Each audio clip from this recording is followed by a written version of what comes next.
y conectados con otro grande del mundo de la sapiencia, de la alegría también, porque Bernardo Neri Farina no solamente es una persona instruida, sino es una persona divertida, y eso es lo más lindo en la vida, el divertirse, y más ahora a esta altura del partido que ya estamos, yo por lo menos cruzando el Rubicón ya, digo yo así, a veces no sé si estoy cruzando algo. Lo estamos yendo. Entonces más o menos tenemos que plegarnos a disfrutar plenamente de los momentos que nos restan, nos quedan, qué sé yo. ¿Qué tal, querido amigo Bernardo Neri Farina? Sabemos quién es él, ¿verdad? Escritor, historiador, periodista de quilates, cuentista, Dios mío, es miembro de la Academia, miembro de número de la Academia Paraguaya de la Historia, de la historia no, de la lengua española, pero también de la historia, porque el tipo sabe tanto. Bernardo Neri Farina, bienvenido, ¿cómo te va? Hola, Bruno. Bueno, de nuevo estoy aquí. A ver, la amistad, ¿cómo pasa? ¿Qué es la amistad? A ver, sintéticamente, ¿qué es la amistad? La amistad es el sentimiento que mueve al mundo. Inclusive Borges decía que la amistad te liga mucho más a la gente que el propio amor.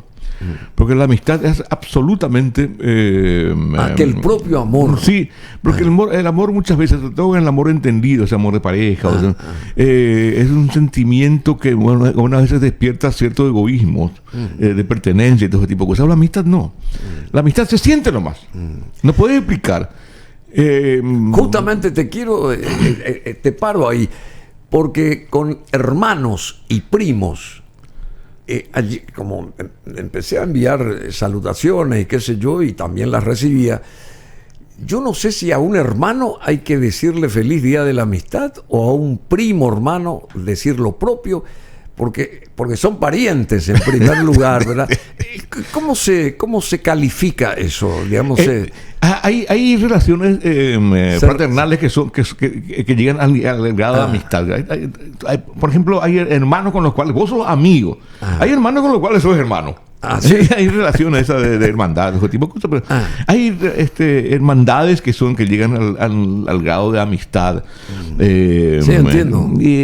¿Y por qué es ese sentimiento? O sea, el famoso compinche, ¿verdad? Uno es sí, en la jerga, esa persona te sirve de confesor, de psicólogo, de psiquiatra, como decimos, del sofá, ese donde vos te sentás y le contás tus cosas. Tus dramas. El que te escucha. En la amistad hay mucho de eso. El amigo es aquel que te escucha. El amigo es aquel que te escucha. Sí. Y en el amor muchas veces quieren que les escuches. Entonces ese que te escucha es tu amigo. Vos sabés la necesidad que tiene el ser humano de ser escuchado hoy día, sobre todo en este mundo del tráfago tan agitado, esta vida tan agitada. Queremos contarles cosas y no sabemos a quién contarles las cosas. Vos tenés muchos amigos.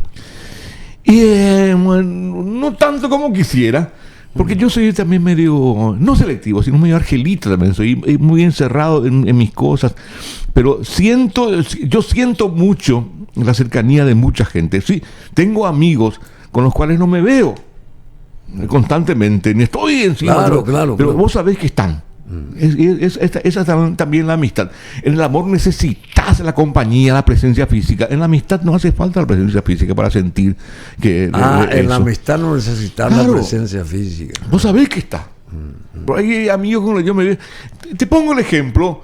Esta vez que nos reunimos con los Bravos después de 49 años, nos reunimos a comer antes, a hablar.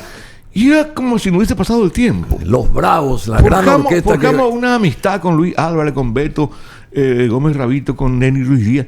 Una amistad que se quedó sedimentado ahí y alimentado por el tiempo. Ahí está Beto. Ahí vemos imágenes. Con sus 70 años recién cumplidos. Ahí está el chiquilín, Luis Álvarez. Luis Álvarez, el gran maestro. Nosotros. Ahí está Neni Ruiz Díaz. Que es el mayor de todo. Pati, que bueno, se incorporó ahora al grupo, pues la hija de Luis.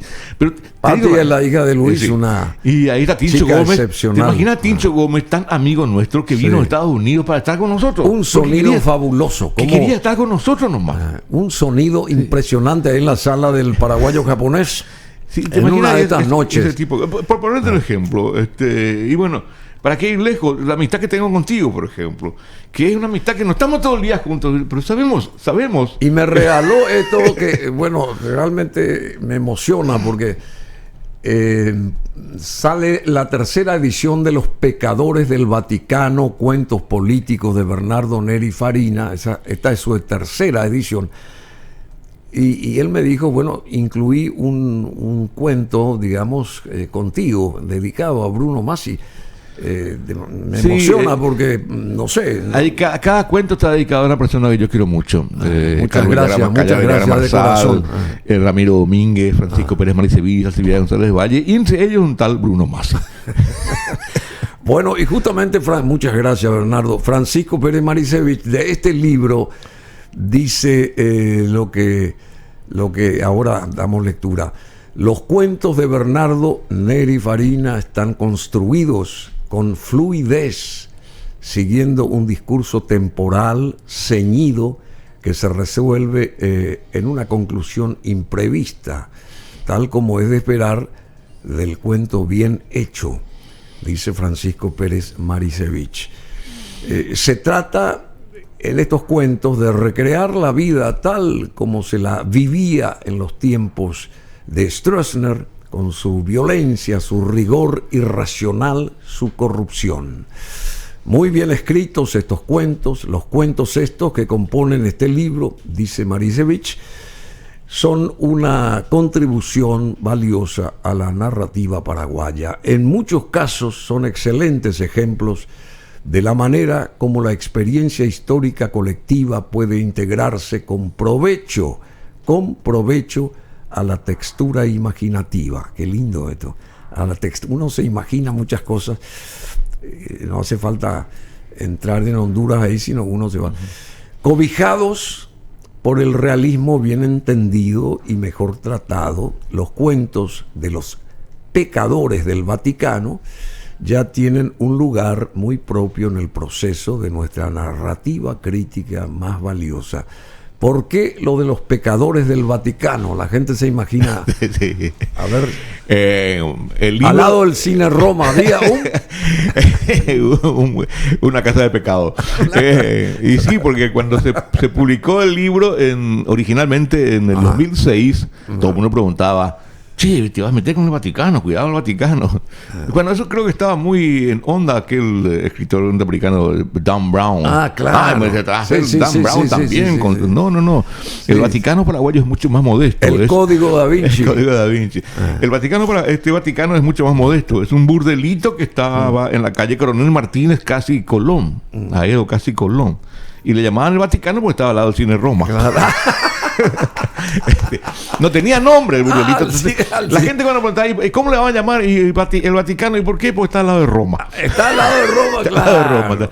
Los pecadores del Vaticano. Y ahí ocurrió una tragedia que yo ficcioné. Una tragedia real, un hecho real. La desaparición de un chico que nunca más volvió a aparecer, secuestrado por un policía. Nunca más volvió a aparecer el chico. ¿Sí? Era del barrio Varadero, un barrio cercano a mi barrio entonces. Yo conocía la historia, entonces la novelé un poco y salió esta.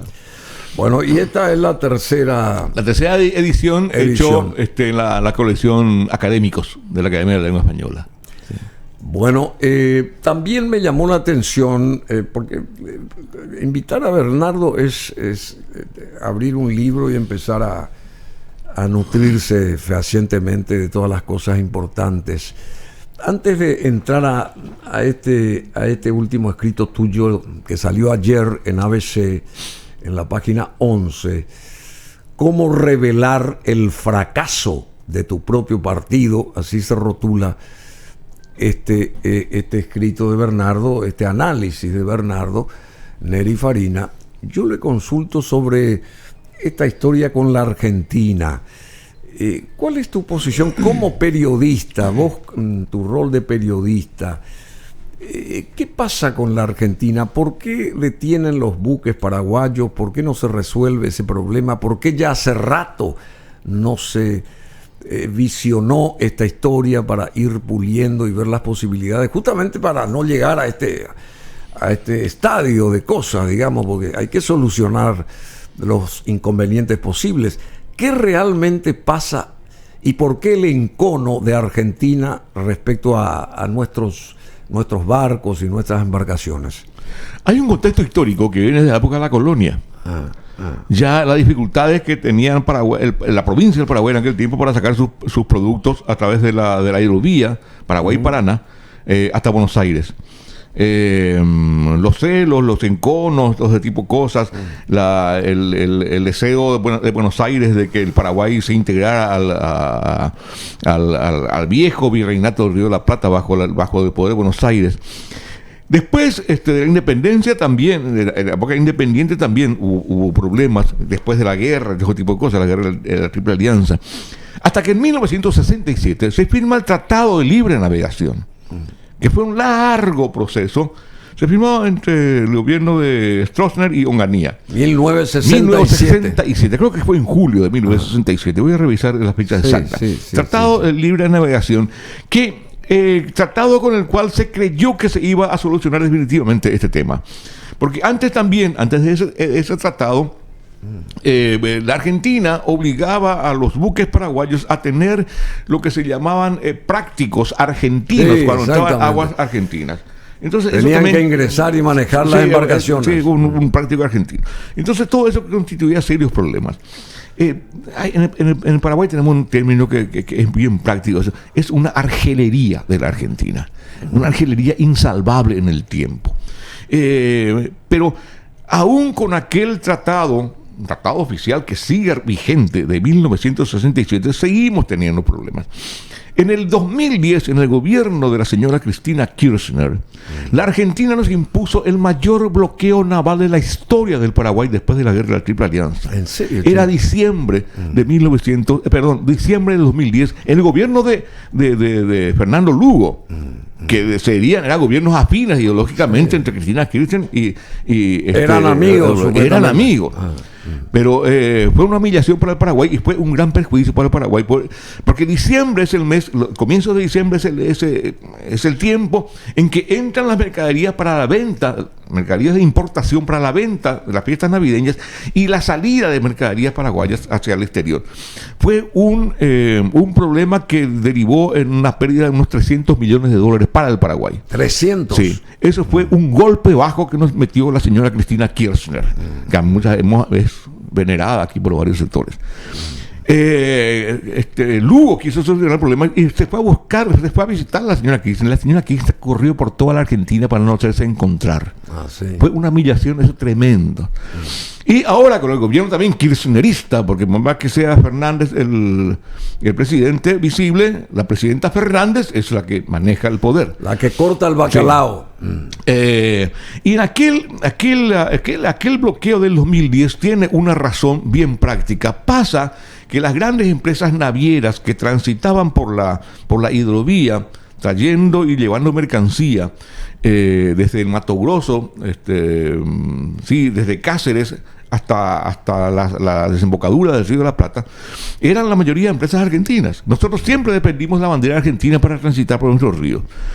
Pero en aquel tiempo las empresas con bandera argentina comenzaron a tener serios problemas con los sindicatos argentinos manejados por el kirchnerismo, que les hacían la vida imposible prácticamente, con cuestiones ya insalvables, y después con los impuestos elevadísimos que tenían.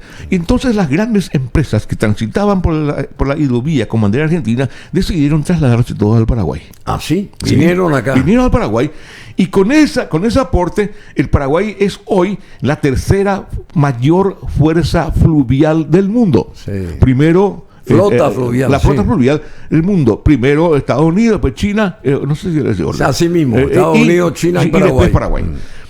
Y entonces eso creó un malestar en la Argentina. Pero, como te dicen las empresas navieras, ya no soportábamos la presión que existía allá. Entonces eso creó un resquemor en el gobierno kirchnerista. Y ahora nace otra vez con el gobierno kirchnerista este tema del peaje, que incide, se puede decir que es poco el monto, pero incide en los costos de transporte fluvial. Hay que tener en cuenta que al Paraguay le cuesta muchísimo llegar al océano para salir al mercado exterior. ¿Por qué? Porque hay un costo que debe pagar en transporte, en flete, desde los puertos del Paraguay hasta el Río de la Plata. Ese es un costo extra que no tienen los países que tienen litoral marítimo. Claro, lógico, sacan sus productos directamente. Y en el marco del Mercosur se debería tener la solidaridad necesaria para eso. Pero para eso se creó el Mercosur. Pero cuando te hablan los kirchneristas de la patria grande, la Latinoamérica morena y todas esas cursilerías que se dicen en los discursos, no sirven para nada. En la práctica te juegan a matar. Incluso los brasileños están muy enojados porque los brasileños en el Mato Grosso del Sur, los brasileños sacan su soja también por la hidrovía. No, y este barco que fue detenido, creo que 1 o 2 barcos, estaban estos barcos con mercadería brasileña, claro. Específicamente, ¿verdad? Bueno, la Cancillería Nacional exige respuesta urgente de Argentina ante el reclamo por retenciones en la hidrovía. Dice un comunicado, autoridades paraguayas actuales y del futuro gobierno también se reunieron hoy lunes con representantes de Argentina para tratar la problemática por el cobro del peaje y las retenciones arbitrarias en la hidrovía Paraguay-Paraná. Cancillería Nacional exigió una urgente respuesta al país vecino y su embajada se comprometió a encaminar la solicitud. El embajador Pepo fue citado por el canciller, esto fue creo que ayer, hoy esta mañana, muy temprano. ¿Y qué, a ver si qué propone la Cancillería? O sea, ¿qué propone el Paraguay en este caso? Síntesis, que se evapore esa posibilidad, que se levante toda la restricción y que se cumpla el tratado del 1967 que sigue vigente. Pasa que el gobierno argentino necesita plata de todos, de cualquier lado. Se comieron toda la plata, rifaron toda la plata en sus famosos planes y ahora tienen que sacar dinero de donde sea, y esta es una forma de sacar algo de dinero, pero va a tener serios problemas en la región, porque está Brasil, está Bolivia también. Sí, claro, también, y el propio Uruguay también está. Y Uruguay está enfrente ahí, están muy molestos con el gobierno argentino. Y el Fondo Monetario Internacional, hablando de Argentina, desembolsaría $7.500 millones de ayuda a la Argentina. Sí, pues eso sería como que nos prestaron un 100.000. Claro, lógico. No lleva a ningún lado, no soluciona nada. Y Argentina no paga entonces lo que debe, así como están las cosas. No tiene cómo pagar. El gobierno argentino, el gobierno kirchnerista, gasta no sé cuántas veces más de lo que recauda. Y es imposible sostener un país así en esas condiciones. No podés gastar más de lo que recibís. Y encima se pelean con todos los productores. Ellos tienen peleas ideológicas con los productores, entonces ese país es inviable así como. Decime, y nuestros productos, el caso de la banana, pero los bananeros que están queriendo digamos, con todas las de la ley, o sea, pagando sus impuestos, las historias previas a la exportación, así todo no pueden traspasar, que no pueden llegar a que sus productos traspasen la frontera con Argentina. Y además, aquellos que llegaron a suelo argentino tardan, creo que 3 meses en esos productos en ser cancelados a los productores paraguayos.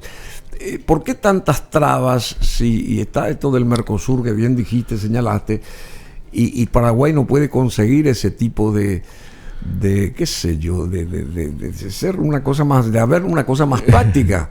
En el castellano paraguayo, más de guaraní, hay una famosa frase, es el trato cure, es el trato sucio. En la Argentina todos los tratados son sucios, porque no hay tratado que valga.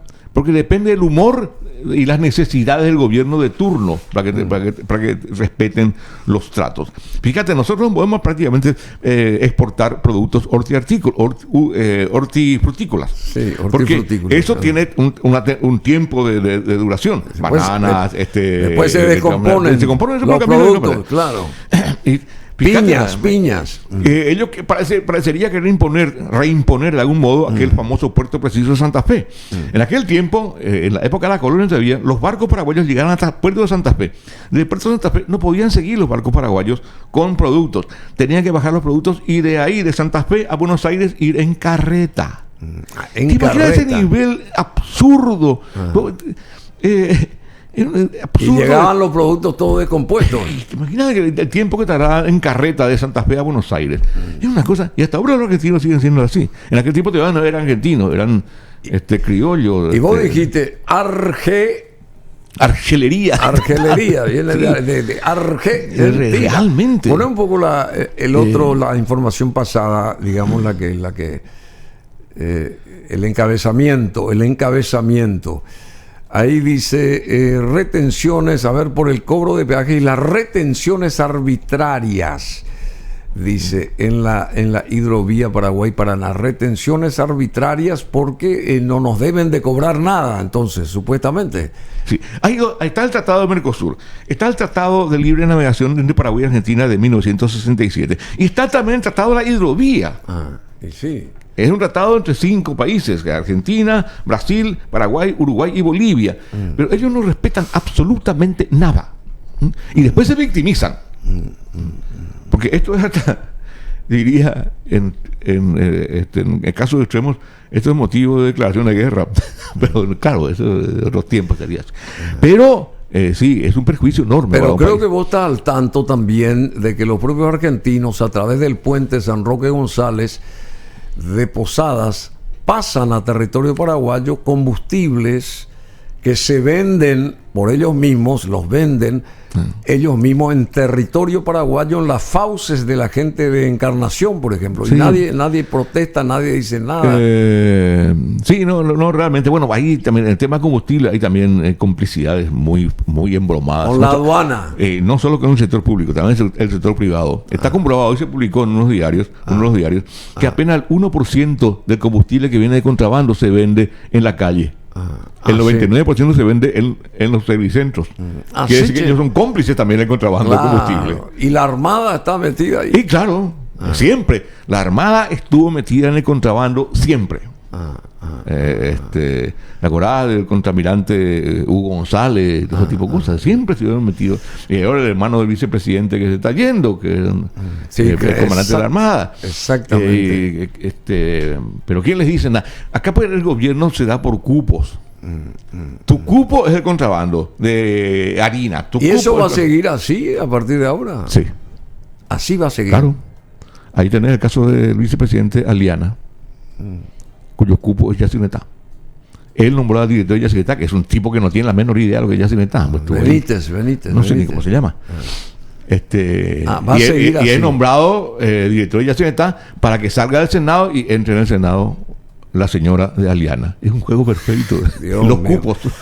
Decime, vamos a Brasil. Hay 2 fotografías que quisiera analizarlas contigo del reciente viaje a Brasilia del siguiente presidente, del que va a asumir oficialmente el 15 de agosto, de Santiago Peña. 2 imágenes.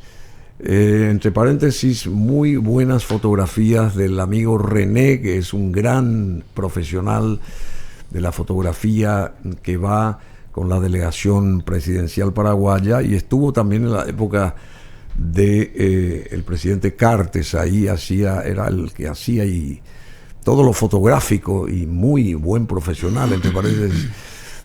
A ver, esta fotografía, ¿qué te deja notar esta fotografía en blanco y negro, digamos, de los presidentes, o del futuro presidente de Paraguay y del actual presidente brasileño?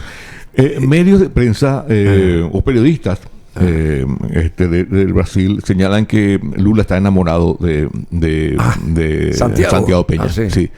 Que lo aprecia muchísimo y que ve un gran futuro para el Paraguay. Inclusive me contaron los periodistas que días pasados se reunieron Lula y Petro, el presidente colombiano, y Lula no le dejó hablar a Petro porque Petro quería hablar de otras cosas y Lula le hablaba de Santipeña y de la necesidad de ayudar al Paraguay.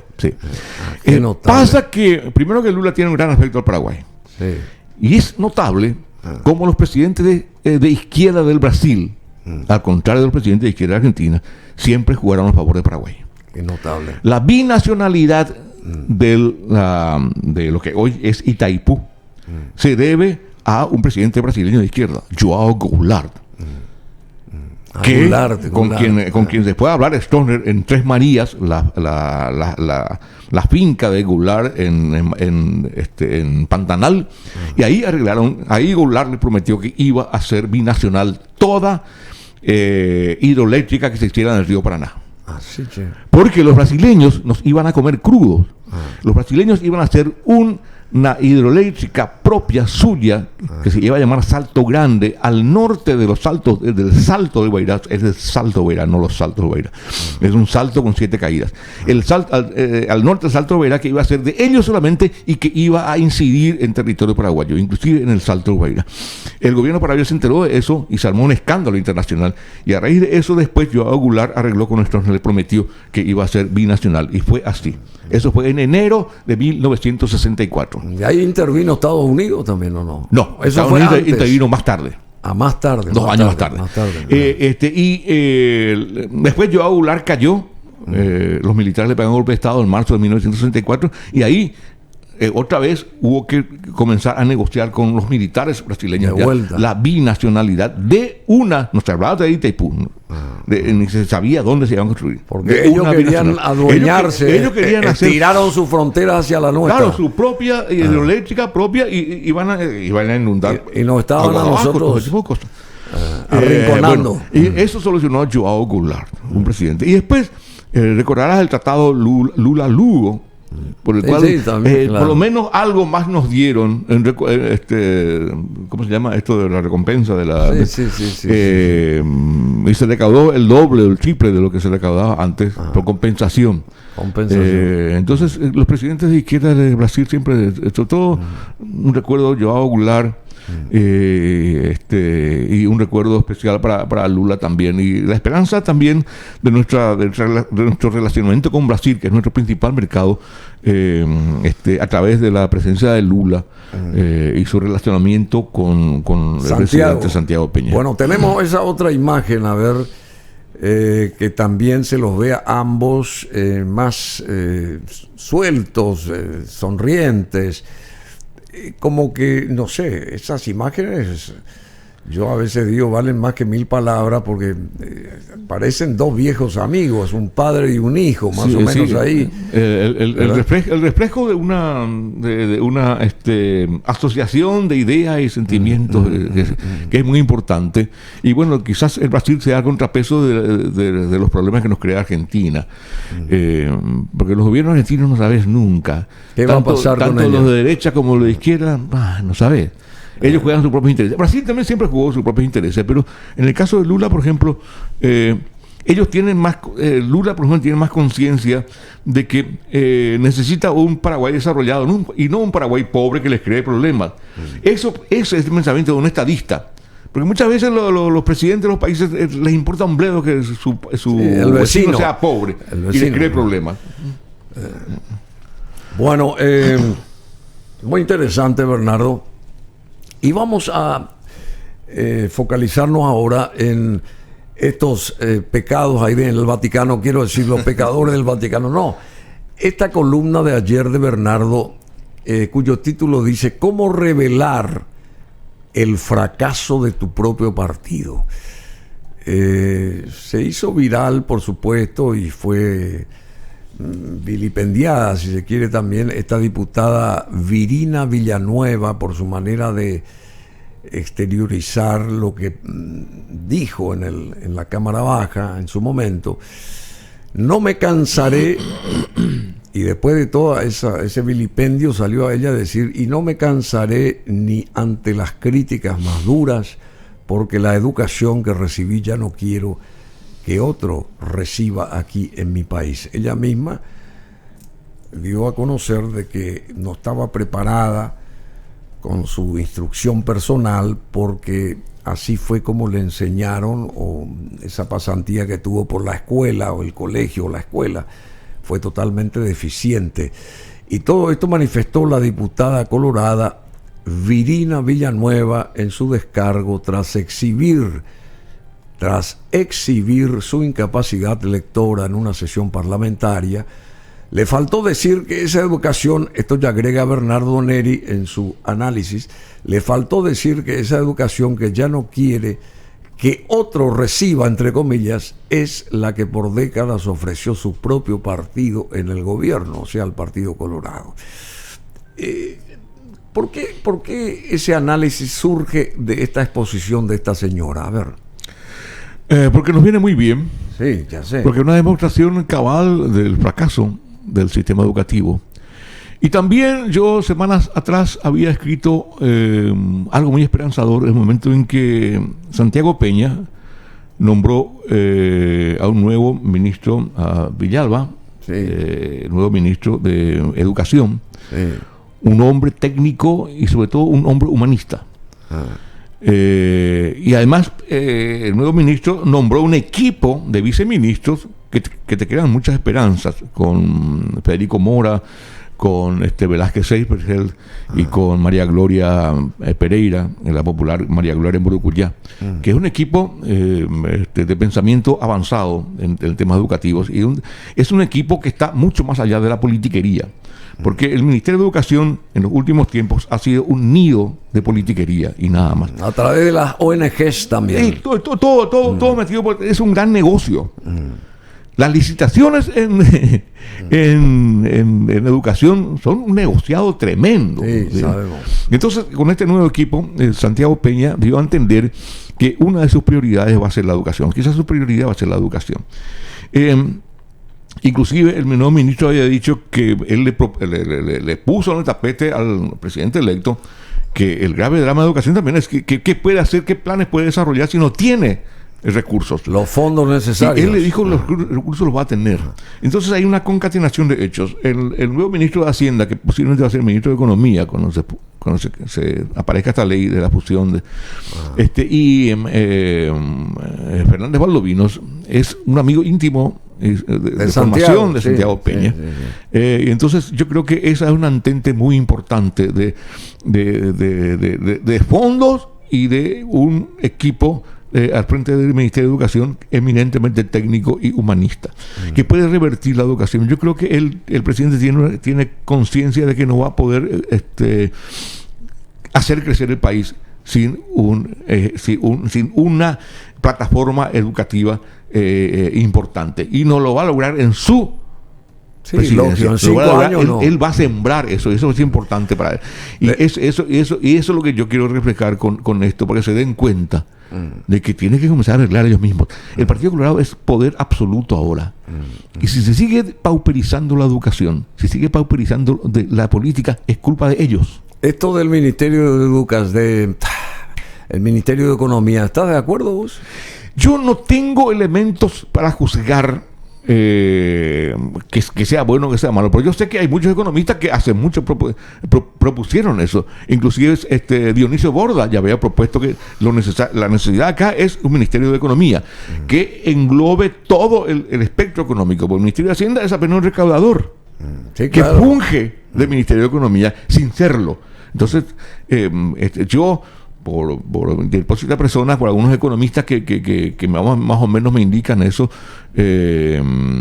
y por lo que leí un último tiempo, sí, parece que es necesario un Ministerio de Economía que se ocupe globalmente de esto. El Ministerio de Hacienda ya es un organismo obsoleto. Hay un sector que no está de acuerdo con... Parece que, este es el país de los sospechosos. Cuando hay una propuesta así que va a salir a tambor batiente, algo habrá detrás. Siempre tendemos a sospechar. Pero habría que ver un poquito, sopesar bien y abrir el espectro del debate. Ese es el problema, que no se debatió, sino se quiere imponer. Y entonces cuando se quiere imponer algo, la gente reacciona y dice, no, pararon la mano. ¿Por qué quieren hacer? Lo bueno sería explicar por qué y para qué y qué beneficio va a tener. Creo que eso hizo hoy, esta mañana, no sé si sigue estando ahí, el presidente electo que fue al Parlamento con Aliana. Sí, al Senado fueron, creo. Fueron hoy ellos para explicar esto y para tratar de que se organice la cosa del Ministerio de Economía, aparentemente.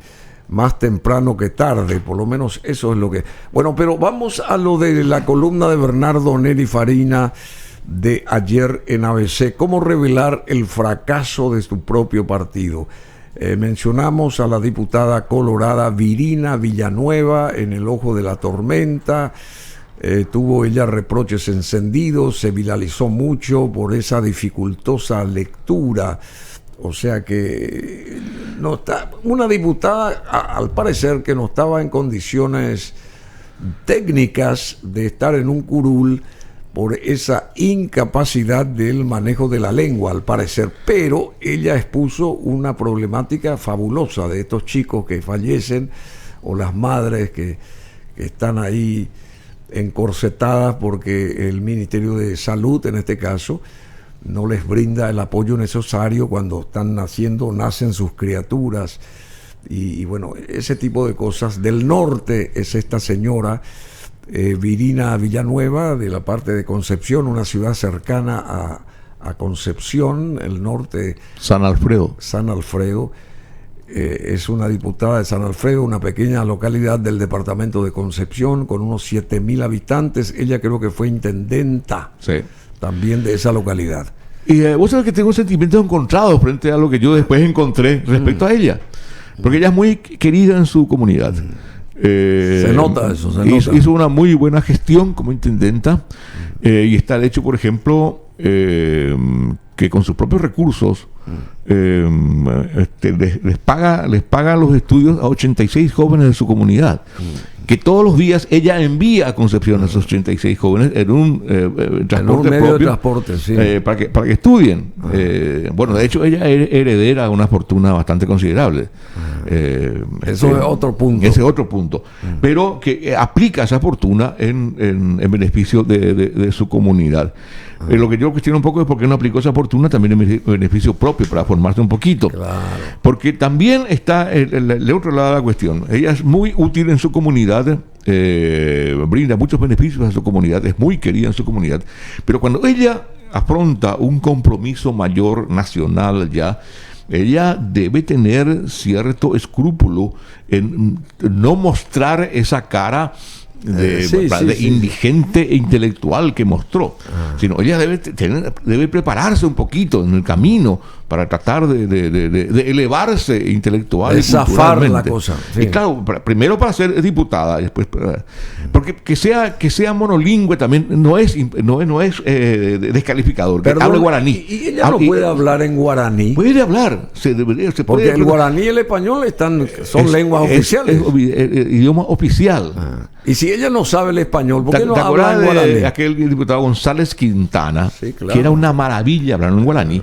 Fue presidente del Congreso. Sí, ella podía haber se podía haber expresado en guaraní, pero también asume una responsabilidad internacional. Y ahí es lo grave. Porque esta señora tiene problemas hasta de dicción.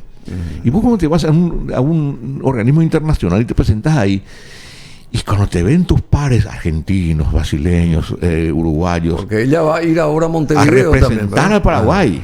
Sí. Y ¿qué van a pensar en el extranjero una persona que se presenta así? Entonces, eso es un poco un cuestionamiento. Es decir, uno debe saber también los límites que tiene, que no puede aceptar una responsabilidad como esa cuando va a representar nada menos que al Paraguay. Entonces ella tiene que decir, señores, yo no estoy preparada para esto. Yo voy a ser útil en otras cuestiones, en ayudar a mi gente, en ayudar a mis compueblanos, en desarrollar un pueblo chiquito, San Alfredo, yo no conozco San Alfredo, porque es una localidad nueva. Pero que acá vos haces hincapié en que el nivel intelectual de nuestro Congreso es lastimero, es lastimoso. Es un muestrario de gente, hasta si se quiere, ignorante. ¿Te imaginas? Y eso ya no es responsabilidad solo del Partido Colorado, ya todos los otros partidos. No se puede pasar por un tamiz antes de que la gente está votada por el pueblo se siente en esos curules. No puede haber una escala intermedia. El problema es quién hace ese tamizamiento, el neologismo. ¿Quién te autoriza o quién te da la aval para que se haga? Es cierto lo que vos decís. Porque al final de cuentas, esta gente que metió, por ejemplo, Payo Cuba fuera de su señora, el resto, y decís, che, ¿y esto cómo llegaron acá? Es inconcebible. ¿Cómo llegaron acá? Sí. Bueno, tenés el presidente del jurado de enjuiciamiento del magistrado, que ese sí que es un caso patético, porque ahí hay una especie de problema institucional, porque hasta ahora se sospecha seriamente que ni siquiera es abogado. Sí, sí. Y además, claro, ya no es ni abogado. Claro, siempre se sospechó que no es abogado. Pero acá, a pesar de que Elio Vera decía, todos los paraguayos somos abogados hasta que se demuestre lo contrario. sí, Elio Vera. Bueno, pero en esta columna de ayer de Bernardo Neri Farina de ABC, también sostuviste algo que es importante reconocer, pero debe ser consciente. Hablamos de esta señora Villanueva, debe ser ella consciente también de que al aceptar nada menos que un cargo en el Parla Sur, porque ella también va a ser representante de Paraguay en el Parla Sur, corre el riesgo de un bochorno internacional. Ya tuvimos en ese organismo al liberal Neri Olmedo, que nos hizo sentir el ignominioso peso de su ignorancia. Pone ahí Bernardo Neri Farina, sí, y realmente sí, a veces uno no recuerda este tipo de cosas, pero hay que recordar este tipo de cosas. Bueno, en síntesis, ella ¿qué quiso hacer? ¿Qué quiso dar a conocer? ¿Qué quiso hacer notar esta diputada del norte del país? Y no sé si ella no dimensiona el lugar donde está. Ella todavía está en San Alfredo, donde todo el mundo le aplaudía, todo el mundo le vitoreaba, ella era líder, y me parece muy bien, muy lógico. Y me parece muy lógico también su deseo de ascender en su carrera política. Pero prepárate para eso. Si vos querés, si vos aspirás a un cargo, aspirás a llegar, prepárate. Porque uno mismo debe saber, una persona inteligente debe saber sus propios límites. Hasta dónde puede llegar y no pasar bochorno. Hasta debería tener el sentido del ridículo. No da gusto que se rían de vos, pero hay gente que ni se le importa que se rían de uno, pero eso ya es un colmo. Y para que veas la degradación de la política, esta señora es muy útil en lo suyo, sí, y creo claro que el partido sí debería usarla en el buen sentido de la palabra, en lo suyo, en su concepción de las cosas sociales, en su ayuda a los estudiantes de su comunidad, en mejorar el sistema sanitario de su comunidad y de todo el departamento de Concepción, y además debe ayudarle también a su formación, porque cuando ella dice, yo asistí a una escuela que no tenía sillas y tenía un solo profesor para... Te da la un pauta, solo profesor que enseñaba en los 6 grados. Claro, y te da la pauta de lo paupérrimo. No sé cómo que aguantaba era, el profesor. Y pobre, y así, y ella dice, hasta ahora sigue siendo así. Es decir, hay una frase que a mí me conmueve cuando dice, la siento en mi piel y en mi corazón todavía, ese sistema esa educación que hasta hoy reciben los niños en el interior. Es decir, ella está consciente de ese problema. Bueno, los minutos apremian acá, pero vamos a otro tema también interesante. Quiero tu opinión nomás desde el aspecto, desde tu rol como periodista. Estos congresistas de Estados Unidos llegaron acá y se reunieron con el propio Santiago Peña también y abordaron sobre seguridad y lucha antidrogas. Estamos muy inseguros, Bernardo Neri Farina, acá en Paraguay. No sé cómo se puede revertir eso de alguna manera, si existe una palabra en ese aspecto, revertir la inseguridad. No sé, yo siento que cada vez hay más inseguridad en vez de una supuesta seguridad que se va, digamos, adormilando. Sí. Más bien es, no sé. Ahí hay dos cosas. Primero, yo ya no le tomo en serio a Estados Unidos. No le tomas en serio. Absolutamente. Ellos juegan su propio partido, y además no sé cómo nos pueden ayudar, porque ellos lo que hacen es tratar de que no vaya droga a su país, cuando que su país es el mayor consumidor de drogas en el mundo, y no sé cómo no pueden parar el consumo de drogas en Estados Unidos. No hay ningún norteamericano preso por tráfico de drogas. Sí, justamente. Y ahora sí, el tema de la inseguridad es un tema tremendo. Creo que el presidente es consciente, ese presidente electo es consciente de eso, y no sé si nuestro amigo Enrique Riera va a poder combatir, tiene todos los medios para poder combatir contra eso, porque el tema de la inseguridad tiene varios frentes, no solamente la represión policial, sino el tema de encarar socialmente. yo tengo una novela escrita, Fuego Pálido, que trata de ese tema. Ya en el 2014 yo avisoraba ese problema, la inseguridad. Y ya en aquel tiempo, haciendo investigaciones para mi novela, me contaban policías, por ejemplo, que ellos hacían incursiones en los barrios bajos. Y había una familia así, desarticulada, donde estaba la abuela, la mamá, la hija de la hija, que eran microtraficantes. Claro. Me decía el policía, toda la familia. ¿Qué hacemos con esta gente? Porque ellas hacían microtráfico, primero por necesidad económica y segundo por obligación, amenazadas. Igual que contaran. Entonces esa gente distribuía drogas entre todos los chicos del barrio. Y esa distribución se iba ¿Cómo propagando. ¿Cómo neutralizás eso? Claro, ¿cómo frenás eso? Y eso respondía a gradaciones de traficantes. Del micro responde a un macro. Porque el problema del narcotráfico está en la financiación. Aquella famosa frase de los investigadores: sigue la ruta del dinero. Sigue la ruta del dinero. Claro, y el grave problema también es el lavado de dinero. Mientras no se combata el lavado de dinero, muy difícilmente se va a parar el narcotráfico. Dijiste algo ahí, yo ya no hago caso a Estados Unidos, dijiste. No es que no hago caso, no les tomo en serio. Vos sabés que recibí un mensaje en este fin de semana, también primero de salutación por el Día de la Amistad y ese tipo de cosas, pero de una paraguaya compatriota que hace décadas está viviendo allá en Estados Unidos, en la zona de Miami, de la Florida, y me dice cuánto sigue. Joe Biden, es de terror. Él y su hijo en grandes negociados están y son unos grandes farsantes. Durante la vicepresidencia de Biden, esto fue durante la vicepresidencia de Biden, lo más corrupto de todo es que hoy domingo, por ayer, el Departamento de Justicia, comandado por Biden, lo acaban de arrestar para así taparle la boca a un personaje que estaba ahí, un tal Archer más o menos.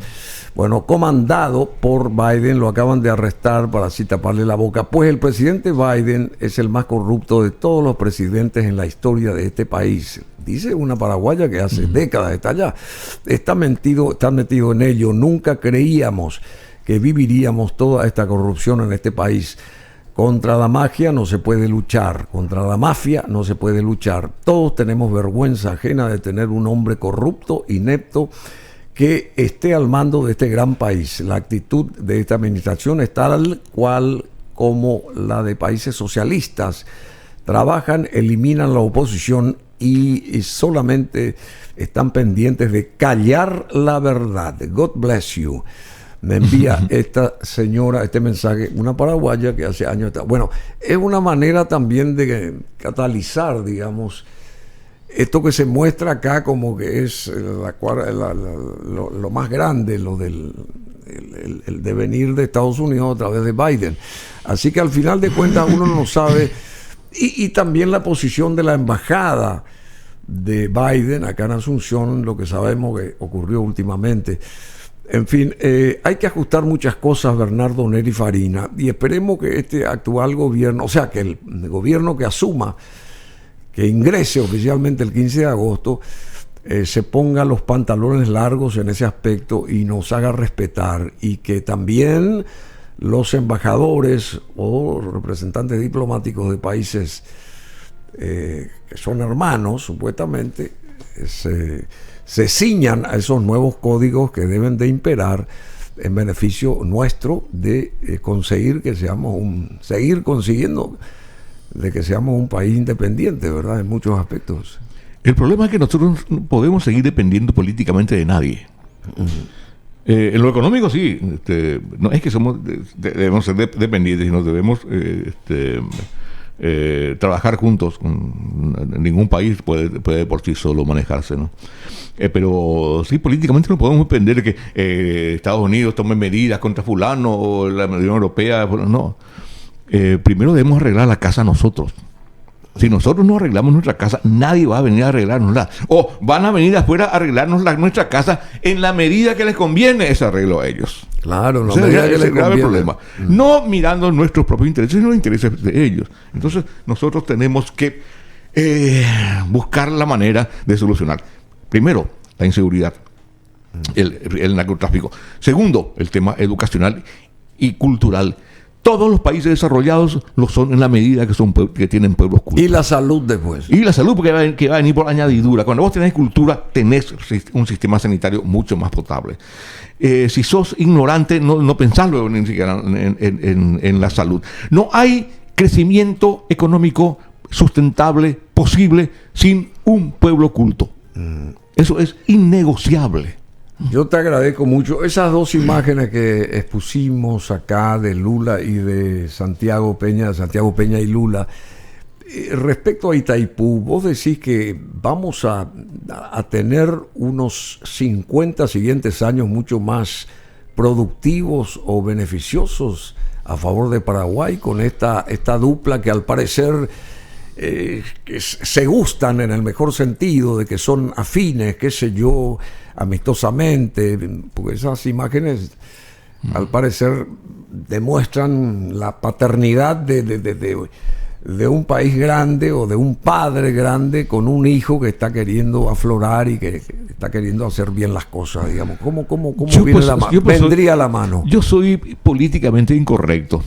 Sí. Porque mucha gente le echa la culpa al Brasil en los dramas de Itaipú. Los problemas de Itaipú los creamos nosotros internamente. Claro, por supuesto. Todo el dinero que ingresó de Itaipú podía haber desarrollado este país, en serio. ¿Dónde fue ese dinero? Y ahora nombran a una persona que yo pienso que lo nombran para repartir el dinero entre los amigos, no para desarrollar el país, lastimosamente. El que sube, sí. el que va a subir. Y eso creo que también soy políticamente incorrecto, esa no fue una decisión de Santiago Peña. No fue. No, ojo. ¿Sí? No creo que Santiago Peña lo hubiese elegido a ese señor para director de Itaipú. Pone un poco esa imagen de los presidentes, por favor, para... ¿Y por qué decís con tanto énfasis? Corremos el riesgo de tener un poder ejecutivo bifronte. Sí, bifronte. Claro. Con dos cabezas. Sí, bifronte. Y en un momento dado va a tener que haber una sola. ¿Cuándo se va a dar eso y cuán traumático puede ser? Eso no sabemos. Acordate del 99. Terminó en una tragedia. Sí. Yo confío en Santiago Peña. No sé, no lo conozco personalmente, jamás hablé con él. Pero por interpósitas personas que son amigas suyas y son también amigas mías, sé que tiene algún pensamiento, y ese nombramiento del Ministerio de Educación me dio muchas esperanzas. Pero va a dormir con el enemigo durante algún tiempo. ¿Sí? Sí. Y el peor problema va a ser en su propio entorno, porque están los cupos. El Partido Colorado se maneja por cupos y él en muchas cosas va a tener que transigir en aras de esos cupos. Y puede durar 1 año o 2 años hasta que él se afiance. Siempre se dijo en corrillos de embajadores extranjeros, se dijo que antes de las elecciones que Santi Peña era el hombre del Departamento de Estado norteamericano. Que ellos nunca confiaron en Alegre porque no era parecido a ellos.